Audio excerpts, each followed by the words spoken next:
lovelies. It is a rainy afternoon in Kigali. It feels like it has been raining in Rwanda since the dawn of time.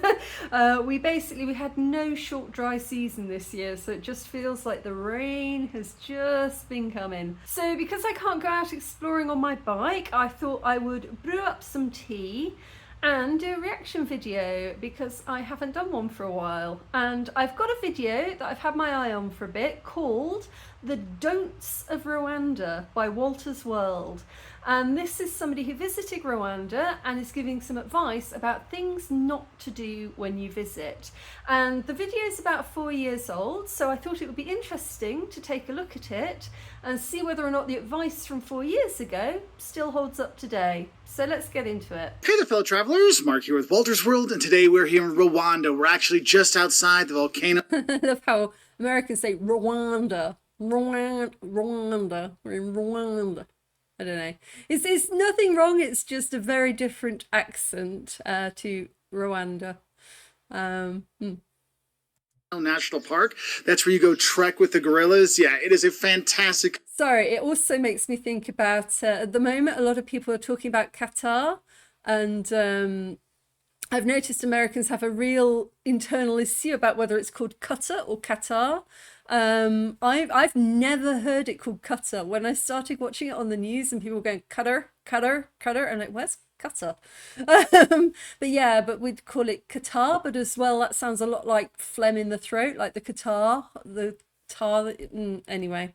Country to be in.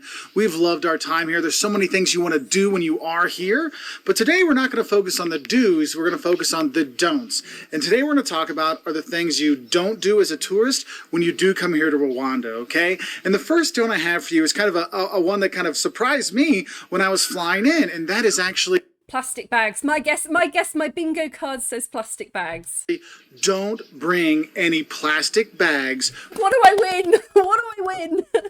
I feel like we talk about this in every single video about Rwanda. Is one of the first things anybody says is, I didn't know about the plastic bags. I was really shocked to find out you can't bring them. We've covered this in previous reaction videos to people visiting Rwanda. Don't bring plastic bags. They were banned in 2008, but still people just don't seem to know about it. But don't bring them. Don't. They'll get confiscated. Don't. When you come to Rwanda, you know those disposable plastic bags you get from, like Walmart. I'm going to skip over this bit because we've covered this. Now, the second don't I have for you is a bit more serious and has to do with the genocide here. If you don't know, in 1994, my bingo card says don't ask anybody about ethnicity. 1 million people were massacred and killed here in Rwanda in about 100 days. It's a very horrible, just atrocity that happened here. And the thing is you'll see memorials all around the country. And my don't for this is don't be disrespectful when going to the genocide memorials or talking about the genocide and stuff like that, because it's still a touchy subject. So it's best to I think touchy subject is an understatement. Yeah. I mean, I was going to say I don't know of anybody who would go to a memorial site and be disrespectful, but there was that YouTuber who went to Auschwitz. I feel like I want to say Justin Bieber. Yeah, don't be a Justin Bieber. Don't do that. Don't do that. Kind of avoid that kind of topic, and so I just wanted to have a heads up for it. Now, I haven't seen anybody doing the selfies at the genocide memorials, thank God, like I've seen in Auschwitz and I've seen at the 9/11 memorial. No, but you do see a lot of people doing selfies outside Milkaline, which is the original Hotel Rwanda. Often if you go to the Genocide Memorial, you can go down the hill and visit Milkaline, which is, the hotel that Hotel Rwanda was based on. And you see a lot of people standing outside the sign taking a photograph of that. So in general, I found that tourists here are much more respectful. So just make sure that you're being respectful as well, talking about the genocide and stuff like that. Kind of going along with that is don't ask people if they're Hutu or Tutsi or Twa. Bingo card. If they're Hutu or Tutsi or Twa, you don't do. Yeah, don't do that. Don't do that. That actually you're not supposed to even. Rwanda. Everybody now is Rwandan. The country is not sort of based on ethnic division. Everybody who lives in Rwanda, everybody born in Rwanda is Rwandan, and that's it. So yeah, And you're not even supposed to ask that here in Rwanda. So Actually, I will go on there just a little bit. Is something that's I've always found a little bit sad in a way, is because I mean, it's such a blanket ban on talking about ethnicity. But there's a really interesting part of Rwandan culture, ancient Rwandan culture, which is that there were about 18 different tribes once upon a time, and each of them's got a totem animal. And I remember reading this like years ago. There's an ethnographic museum in Butare, which has like the pre-colonial and ancient history of Rwanda. And I remember reading on a sign there that one of the tribes was supposed to be responsible for calling the rain or something. And I mean, I understand absolutely why we don't talk about this anymore. But I also feel like there's a really interesting part of history lost there as well that was not directly related to genocide or anything to do with that. Like a lot of folk culture and a lot of folk stories and folklore, and also people in Rwanda, having spoken to people over the years, do know what their family totem is. But again, you don't talk about it because it's been lumped into this divisionist rhetoric again. And I think that's really sad in a way. I feel like, you know, yeah, nobody wants to talk about nationalism and ethnicity in terms of division, but also there is a history there of people's culture and, you know, really interesting things that you see across Africa. Like if you go to Uganda, when you go to the parliament in Uganda, you see all of the different totems of the different tribes, the different clans across Uganda, and everybody knows which clan they are, what their totem animal is. And I just think that's delightful. That isn't really divisionist. That's something that makes you unique. You know, it's part of the history and the fabric of the people. And I mean, maybe it's selfish, but I personally would love to know more about the different totems and what the different clans were responsible for, you know, and what their gods were. And I love that kind of stuff. We always used to say, don't ask people if they're H or T. You know, rather than saying out loud Hutu and Tutsi, because it feels uncomfortable even to say the words. So, you know, we'd always just tell people, don't ask if somebody's H or T. The difficult one is also with Twa, though, because the Batwa are a very unique group of people. And again, it becomes difficult because, you know, they're lumped in with HT and Twa, you know, and it's difficult because you do want to talk about the Batwa because they're a fascinating group of people, and they were nomadic and lived in the forests. And when I went to Ijwe Island in DRC, I found a rock with little markings on it, and I sent that to the African Rock Art Society, and they came back and they said, yeah, you know, that could be Batwa hieroglyphs, because apparently they brought writing to the region. And I think they were found in Gabon, but now they aren't found in Gabon, and they migrated across, and there were huge groups of them living in the forest in Rwanda, but now we don't have any forest left. So they've kind of been put into permanent, semi-permanent housing. It's a bit like what happened to the Aborigines in Australia. Very big similarities where nomadic peoples have lost that freedom of movement and lost the habitat that they once had, and through the generations have lost a lot of their culture and sense of purpose. And it's very difficult because then when you say no H and no T, you're also saying no Batwa, and almost cutting off a little bit of that heritage as well. It's difficult because not all national identity is bad. There was a guy called Michael Billing. I studied him during my linguistics MA, and you know, he divided nationalism into hot nationalism and benign nationalism. So sort of benign nationalism is the stuff that we all love, the stuff we share, like food, national clothing, dances. Everybody loves Rwandan dance, and dances around the world, and we love sharing food, and we love the parts of the culture, national songs that make us who we are as peoples and cultures and nations, and that's the fun stuff, and it's good. But then you have the hot nationalism, which is the flag waving and the wars and the this is my land, this is my culture. If you don't agree, you should expire.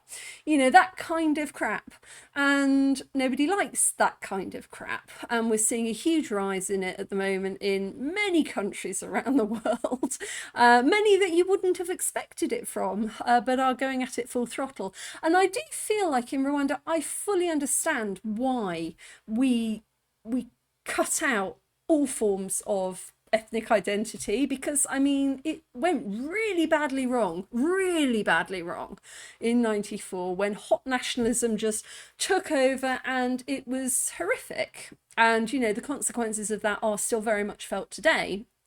But at the same point, I feel like I feel a great kinship for the Ethnographic Museum and keeping alive the benign nationalism, the beautiful parts of people's culture and differences, and celebrating differences, because you can do that without starting a war, or without starting a genocide. It is possible to embrace cultural differences and celebrate them.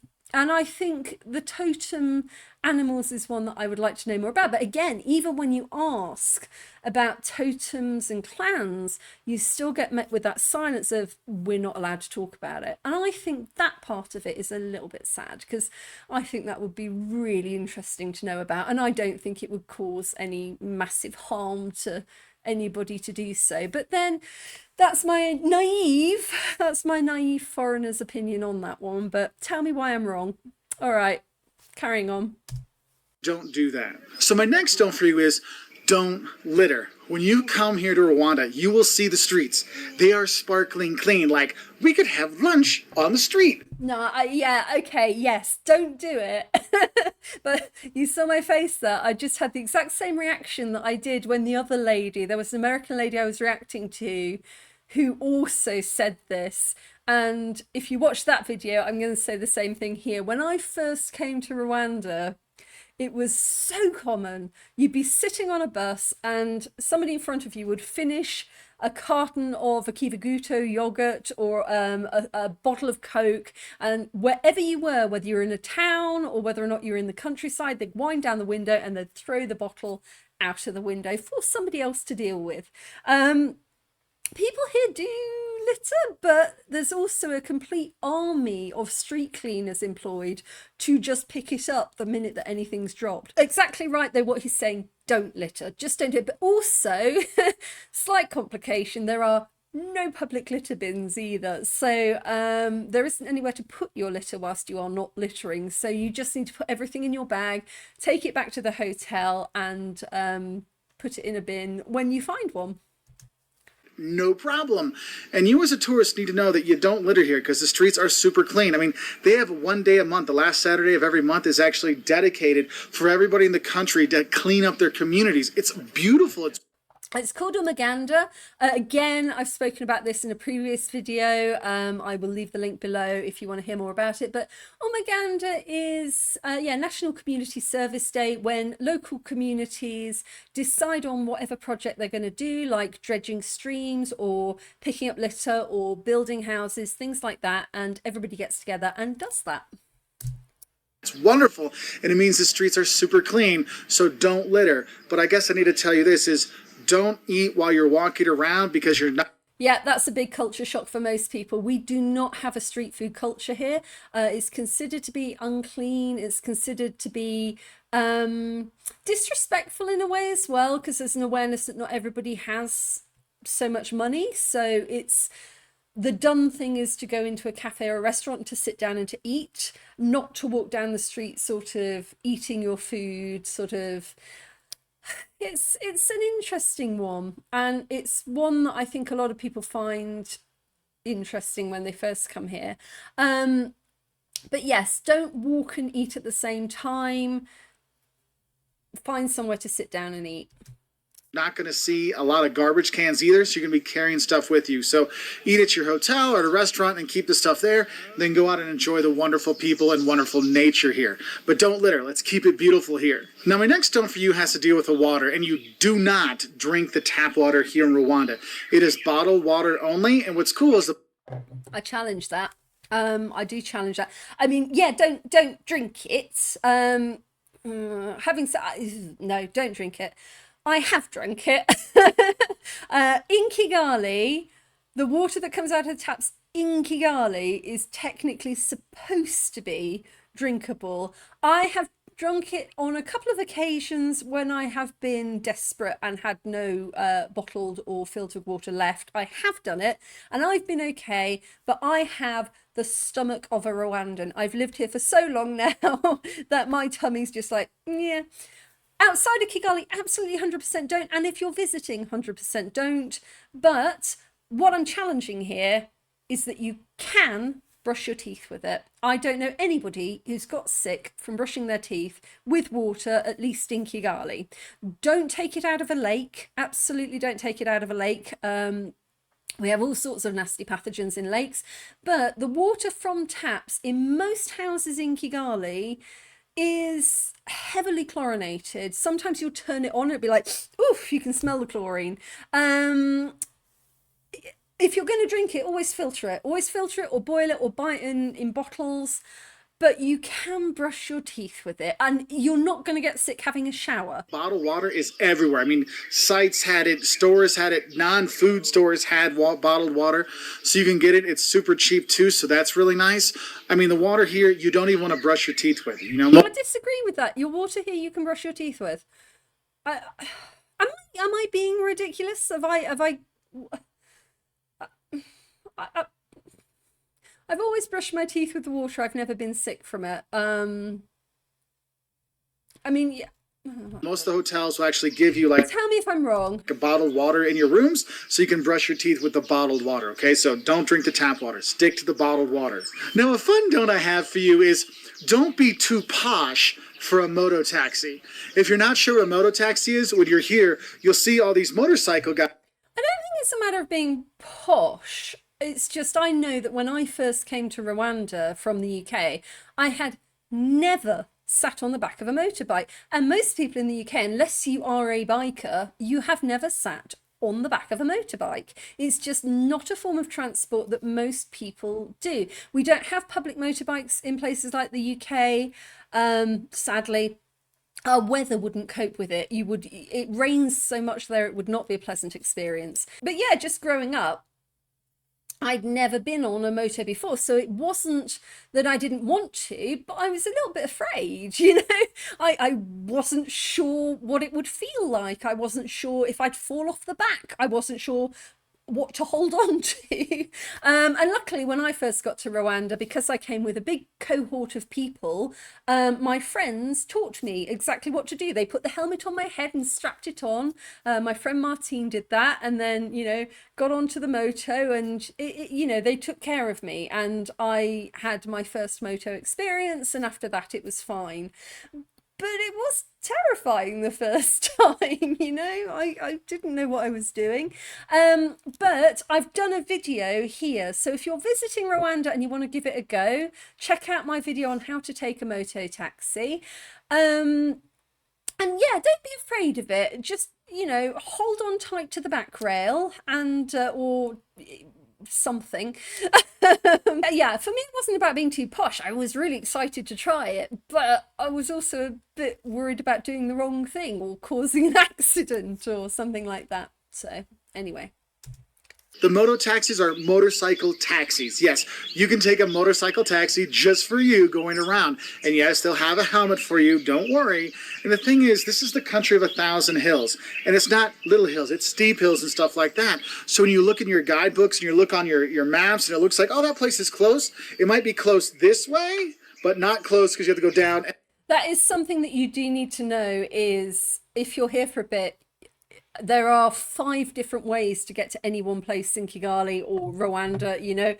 There's like Kigali is on like a set of hills, like a crown. And so your moto could go this way to get somewhere, they could go this way to get somewhere, or they could go down and up the valley to get somewhere. And it can get quite confusing and a bit terrifying if you are a visitor, because you might go somewhere using the same route a couple of times, and then all of a sudden you'll get a taxi and woof, they'll take you completely another way. And often they're not scamming you. Often it isn't to get any more money out of you, because you've agreed the price before you get onto the moto. So they're not on a meter, they're not racking up the meter.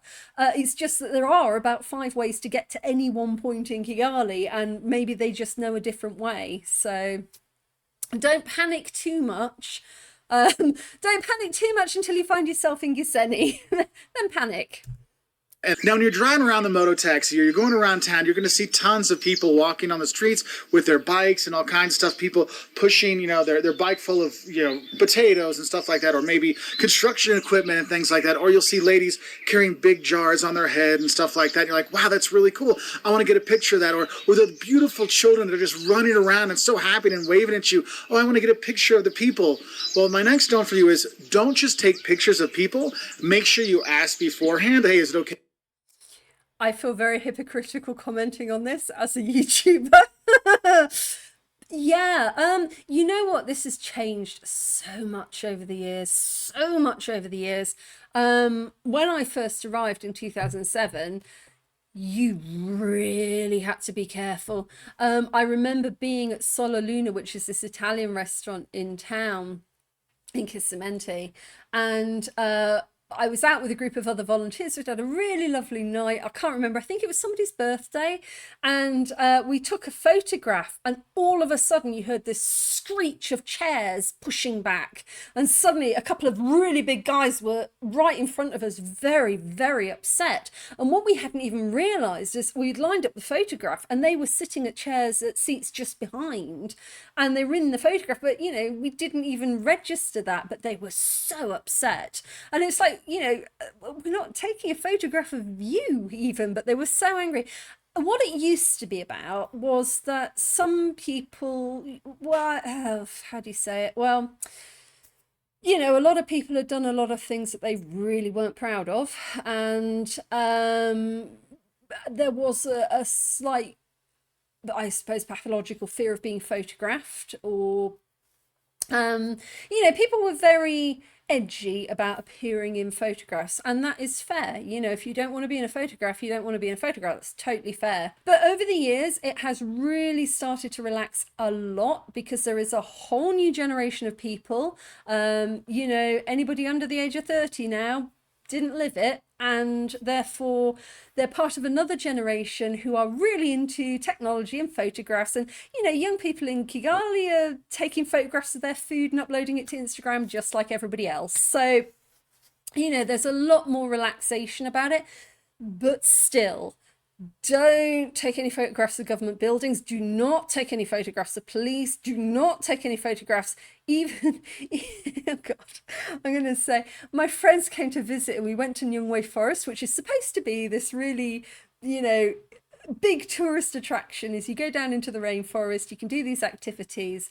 And they were driving back from the forest to the hotel. I wasn't with them at the time, but they got pulled over by the army because they were taking photographs of the rainforest as they were driving.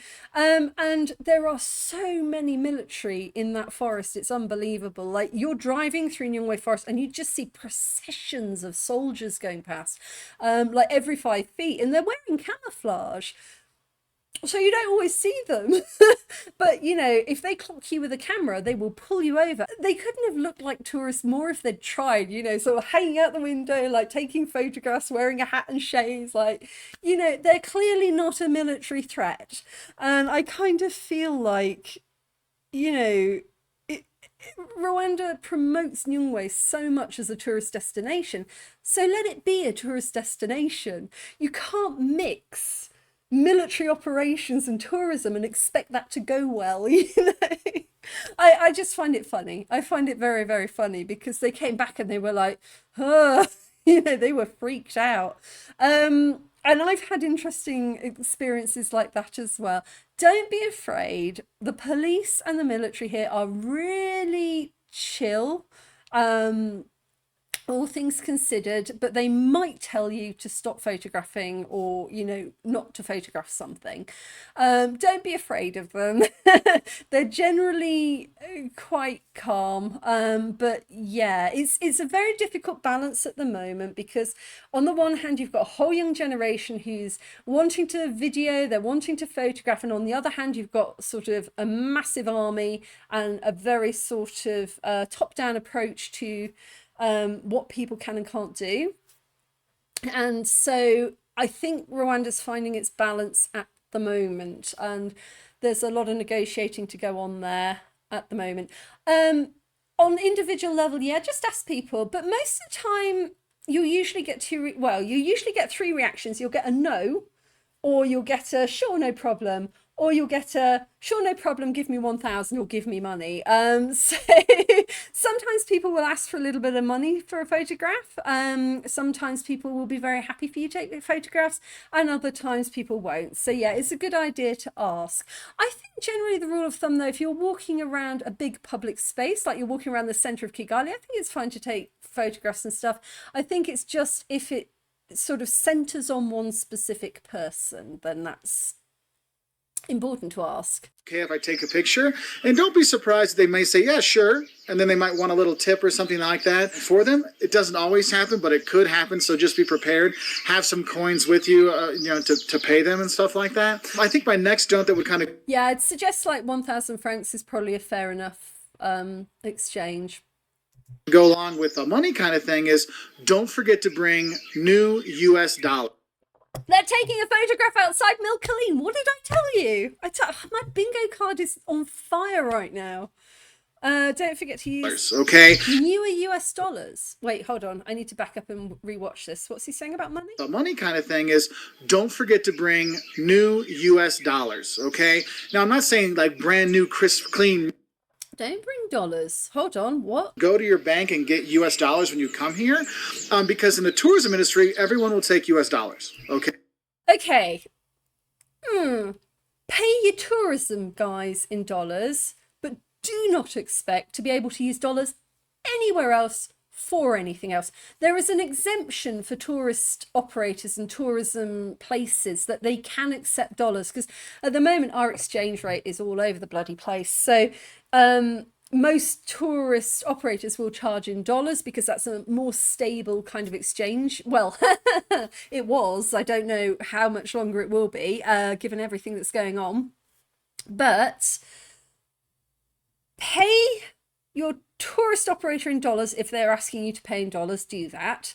But when you get here, go to an ATM machine and take out francs. The currency of the country is Rwandan francs, and that is what every cafe, every gift shop, every taxi, that is what everybody works in, is francs. And it's generally considered, I'm not sure if it's full out illegal, but it's not the done thing for businesses to accept dollars.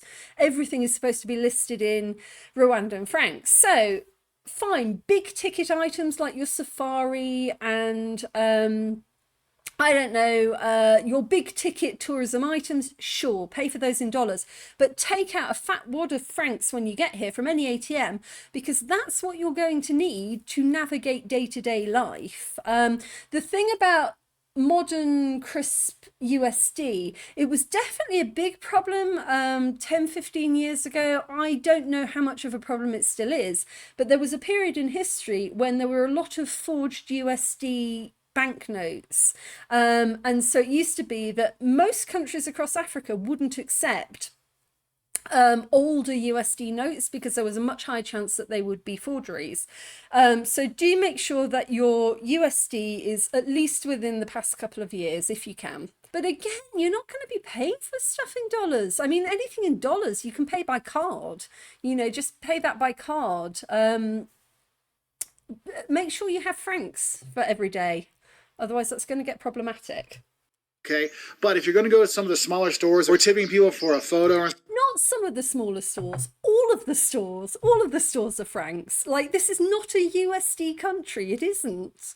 Something like that. They like to use the Rwandan franc, so you might want to have. They like to use the Rwandan franc because that is the currency of the country. That we don't operate in dollars. I know, I'm sorry, I'm ranting on about this, but have some of the local currency as well, but it is really a cash-based kind of place. So that next don't I have for you is don't.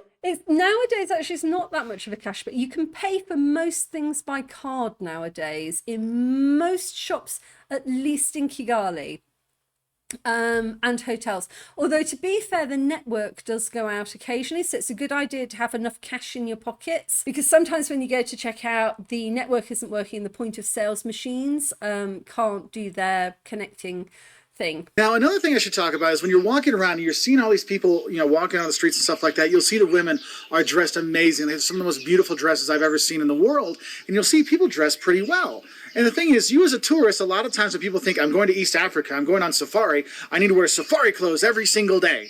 Look, my dome for you is don't wear safari clothes unless you're going on safari. Yeah, if you don't want to stand out, don't dress too much like a tourist. Wear your jeans, wear a t-shirt. I mean, you can wear shorts. In Rwanda, mostly adults wearing shorts. It makes them look a little bit immature because shorts are really psychologically linked to school days when, kids used to wear shorts. Little boys wear their shorts to school, and so seeing grown men wearing shorts is sometimes a little bit hard, especially in rural areas, for people to kind of accept. But yeah, light trousers, light breathable trousers. You can wear your shorts, nobody will blink. Don't go for hot pants. It's a conservative country. Although, having said that, as a woman, you're generally fine to wear strappy tops. I've seen women in the markets in Kigali wearing string vest tops, and that's fine, which I appreciate no end because it gets hot here and, you shouldn't be suffering. So wear clothes that are light and breathable. Don't dress like you're on a 1950s safari. That's quite easy to avoid doing. Here in Rwanda, people dress a little bit more respectfully, and you as a tourist should do the kind of same thing, okay? So make sure you're dressing the part when you come, and don't wear your safari clothes in Kigali, okay? Just have a heads up for that. Now, when you are going around, you might be taking a guide into the gorillas, right? Or you might have a guide taking you to different places, or a driver and stuff like that. My next don't for you is don't forget to tip your drivers, your guides, the hotel staff. Definitely your guides, definitely if you're going trekking gorillas, or, then definitely, you're supposed to tip your guides if you're going out into the wilderness. Otherwise, they might not bring you back. But also, Rwanda is more like Britain when it comes to tipping. It's not expected. It's nice of you to do so if you do, but it's not an American tipping culture here. It's more of a European tipping culture. But yeah, obviously it's always going to be appreciated because people ain't earning that much. But also nobody's going to chase you down the street screaming at you if you don't. So.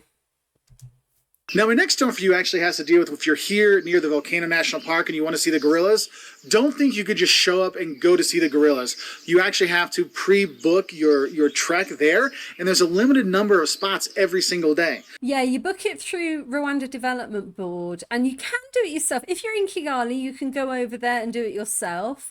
The very best idea, though, is book through a tour guide and get the tour guide to book it. And because it can be stressful dealing with paperwork and booking systems, and for such a high ticket item, because it's about $1,500, you don't want to risk that going wrong. So get a professional. Even if you're booking all of your other stuff yourself around Rwanda, that's fine.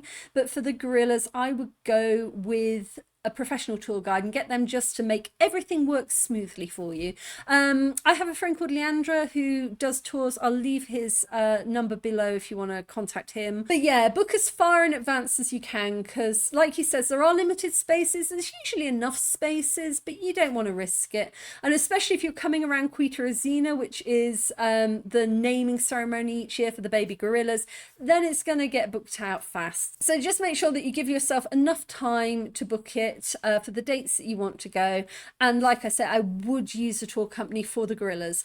You can do everything else in Rwanda yourself, but for the gorillas, you don't want that to be a stressful experience. And know that the treks start early in the morning, okay? So when you're here, don't think, I'm going to have a lie-in, then go see gorillas. No, no, no. You get up, you go, and then you trek. And once you find... The other thing to know is that the gorillas leave from a little place called Kinigi, which is near Musanze or Ruhengeri. And you need to know that the road from Musanze, Ruhengeri to Kinigi is quite long and winding. And I definitely remember the last time that I went, actually when I went golden monkey trekking, I forgot how long that road was and cut it a little bit fine. So you do need to get up quite early and take a leisurely drive up that long winding road to the actual start point of the gorilla and monkey trekking. So don't leave it too late to get there. Get up and go. And they have a coffee shop there, so that's fine. Leave your morning coffee until you actually manage to arrive there and then get your coffee. Find the gorillas, you only get an hour with them, okay? But it is a really amazing experience where they're like right there for you, okay? And I think since so many people come here to Rwanda to see the gorillas, there's some don'ts you should know when you do go see the gorillas. One, don't wear bright clothes or white clothes and stuff like that. You want to have more muted colors when you're there. Another thing is don't use a flash because that can startle them. And also don't go up to the gorillas. Now they may come to you because they don't listen to the rules, okay? But you as a tourist, yeah, they have got no sense of personal space. You want to stay a certain distance away, and the guides will tell you all these things. So make sure you're paying attention. They also teach you the language. There's certain noises like clearing your throat or sounding like a squeaky door. It's kind of the calming noises that kind of good words to use with gorillas. They teach you some of the language, and that's quite fun.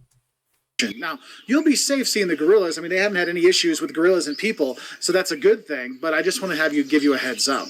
And I guess this leads into my next don't for you is don't think Rwanda is just going to see gorillas and that's it. I've talked to a number of... Preach! The number of people who come here and they go and see the gorillas and that's all they do and then they leave again. It's like... guides here and they're like, oh no, people come here and they don't want to see culture. They don't want to see, the cities. They just want to go straight to the gorillas and that's it. Well, yeah, seeing the gorillas is great, but don't just see the gorillas. There's so much more here. If you want to go down to Lake Kivu and you can go hit the lake with all the locals and the Rwandans that go down from Kigali on the weekend. Boat rides on Lake Kivu, Nyanza Mwami Palace, the old King's Palace. I talk about that all the time. Gisenyi, when it's peaceful, is an absolutely beautiful place to hang out. Yeah, there are some really gorgeous places. The west of the country by the lake is just stunning. There, and you can see the other things, the museums and stuff that are there. I mean, there's a lot to do here, and it's a really great experience. So don't just think it's just gorillas. It's so much more here. And the people here, I mean, that's been our favorite part. I mean, Jocelyn has cried multiple times when she's here. Yes, when we went to the Genocide Museum, or the Genocide Memorial in Kigali, I mean, it's a very powerful museum. The stories and the pictures and stuff like that, it'll bring... I always say don't book anything else to do that day, because...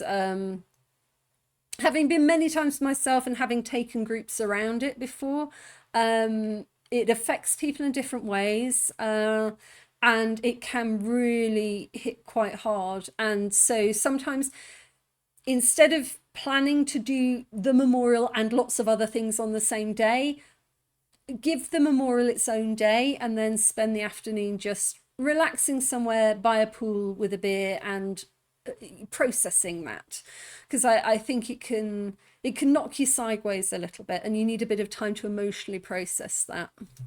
Bring you to tears, but also the joy you have when you meet the people and you see the stuff here really bring a lot out, and that will bring tears to your eyes as well. How wonderful it is. I know my kids just had a wonderful time playing soccer with the local people and stuff like that. It's just such a wonderful experience. So don't think it's just gorillas. Get out, meet the people, go learn about culture. If you're here seeing the gorillas, you can go to the Gorilla Guardian village. It's where ex-poachers have come and they now have new jobs. They're not poaching anymore, and they talk about... I've never been there. I think I need to add it to my list. Rwandan culture. They teach you how to shoot the bow and arrow. They teach you about how they made banana beer and stuff like that. I've never been to this one. I've heard about it so many times. I've never been. I need to go. The marriage that we had there, Jocelyn and I got married again, and it's wonderful. I heard this, they do like a traditional Rwandan marriage ceremony. Some friends came to visit from the UK and they went and did this, and they were raving about it. They thought it was absolutely amazing. I've never been to this one. To understand their culture, that hey, we're not just the gorillas and the mist kind of stuff. There's so much more here in Rwanda, so please go and see more than just the gorillas. But yes, do see the gorillas too. Oh, but I will say, don't expect to see the gorillas if you've got kids. You have to be 15 or up to go see the gorillas. If you're under 15, you can't go in. Also, the genocide memorials, under 12 can't go in either. So I knew that about the gorilla trekking. I didn't know that about the memorial, but that makes sense. It's not something I think it's not something that children will fully comprehend, and if they did comprehend it, it would give them nightmares. There's an entire room upstairs dedicated to the children who were massacred, and it's got their pictures, and it's a lot. It's a lot. Okay, and the stories there just break your heart. Some other don'ts you should remember. One, don't forget your vaccines. I actually recently covered this. I'm doing a video series that goes back through my diary of when I first moved to Rwanda years ago. And one of those episodes is all about the vaccines I needed. Talk to your doctor, let them know where you're going to be going, because you might be coming here to Rwanda, then going to Tanzania or Kenya. Let them maybe you need a yellow fever vaccine. Yeah, again, the yellow fever one's interesting. I actually covered that in that video again. Technically, if you're coming from a non-yellow fever region, you don't technically need it for Rwanda, but if you're going anywhere else, you will need it. And also, a few years ago, WHO changed the regulations because it used to be that you needed to update it every, I think, 10 years. But then they discovered that one yellow fever shot lasts a lifetime, so you only ever need it once, so it's absolutely worth getting. Another don't I have for you is don't forget to bring a universal plug, because here in Rwanda you'll see the circle, mainland Europe plugs, but also you'll see the UK 3-prong plugs, okay? And there's not like they have both in every place. It switches in different places we've gone to. Also bring a surge protector for anything expensive like your laptop, because the fluctuation in electricity it's a thing. Don't be paranoid about the vaccines. Don't be paranoid about diseases and stuff like that. This is super clean here. You're not going to have really any problems when you are here. Those are just preventative measures. Because I know I've talked to guides and they're like, yeah, I don't ever take the malaria stuff when I come down here. It's fine. But, No. It's very, very different for guides. It's very different for guides. It's different for long-term expats. The way that we treat malaria, very different to the way that you should if you're a visitor, a short-term visitor. As a tourist, absolutely take your prophylaxis. We're actually in the middle of a malaria spike at the moment. The rates are going way up, even in Kigali. So do take that, because you do not want your overriding memory of your trip to Africa to be flat out in a hospital bed, on saline solution for a couple of days. You don't want that at all. So don't be blasé about it. Just because your guides and, say, people who live here aren't taking prophylaxis every day doesn't mean you shouldn't, because there are side effects to taking them long term, and that's why most people here don't take them long term, because it's a much greater toll on our bodies to do that than it is if you're coming as a tourist and you're taking them for, say, even a couple of months. So definitely take your anti-malarial drugs. Absolutely do that. And don't expect people who live here to be doing that. I mean, who in the local population can afford anti-malarials every day of their entire life? And even if they could, the toll that would take on their bodies would not be good. So that's why we live with the risk of malaria if we live here long term. But I've done a whole video about that. So yeah. You need to talk to your doctor for those things, but we've had a great time here and we haven't had any issues. So it's been cool for us. Another don't I have for you is don't worry if you're a vegetarian, because here there's a lot of vegetarians. So you can eat lots and lots of different vegetarian meals when you're here. Yeah, traditional Rwandan lunch is a melange, so a buffet, and it's got lots of different dishes, most of them vegetarian with some meat on the end, and you can choose what you want to eat. So yeah, you can eat no problem. And my last don't for you here in Rwanda is don't disparage their president. I know in some countries it's kind of a popular thing to do. It's like make fun of the leaders and stuff like that. Well, here in Rwanda, they love their president, and they're like, hey, he's really done a good job of helping bring us to where we are today. And so if you make jokes or any kind of stuff like that about it, it probably won't be taken too well, even if you mean it in jest. So just have a heads up for that. But in general, I would say don't skip out on Rwanda. This country has been fantastic. My kids have loved it. Yeah, on that last point, yeah, this isn't a country that accepts satire. Satire is not a thing here. Absolutely not a thing here, which is very, very difficult if you're coming from a Western country. Like if you're coming from anywhere in Europe or, America, satire is our lifeblood. It's a form of comedy, a form of humor that we really, really enjoy. And so to come to a country where satire is just not enjoyed at all or accepted, it can be hard. But even if you have political opinions and you want to talk about politics, you want to know more about politics, just bear in mind that you're not the one who would be under the spotlight. You can ask anything you like, you can talk about anything you like, and then you get on your plane and you leave again. But whoever you're talking to remains, and especially in a public place, other people will overhear those conversations, and you just don't talk politics in public. And I think definitely coming from many developed countries, that is something people find very, very hard to comprehend, because you don't think about it, and therefore you just make throwaway comments, or you just ask these questions without thinking through the implication for the person that you're asking the question of. I think this is something that a whole other video needs to be dedicated to. I don't think we can cover this. This video is already getting really long, so we can't really cover this now. But yeah, no political commentary, criticism, speculation in public. So yeah. My wife has loved it. She even said this in Greece is the place that really touched her heart the most when she traveled. So I hope you can come here and have it touch your heart like it's touched ours, because I'm getting goosebumps thinking about how much fun we've had when we're here. Anyway, have a great time, and I'll say bye from here in Rwanda. Bye. Morebeha. Yeah, no, that was a really good video. I think most of the things he said there was spot on. He's not wrong about the water. He's really not wrong about the water, but you can definitely brush your teeth with it. Yeah, I thought that was a very well balanced video. I'd also say you definitely need francs, not just dollars. But other than that, I think he hit everything on the head. Yeah, just let me know what you thought. Has he missed anything out? Are there any other don'ts that you would add to that? Yeah, interesting video. And I'm always really interested when I do watch these videos. They're usually by people who have been here for a really short time, like maybe a few weeks. I think one person was here for like a month. But I'm always really impressed at how much of the country they get and how much of the culture they understand in that short amount of time. Like, I've never watched one of these videos and thought, oh my God, you've completely not got Rwanda.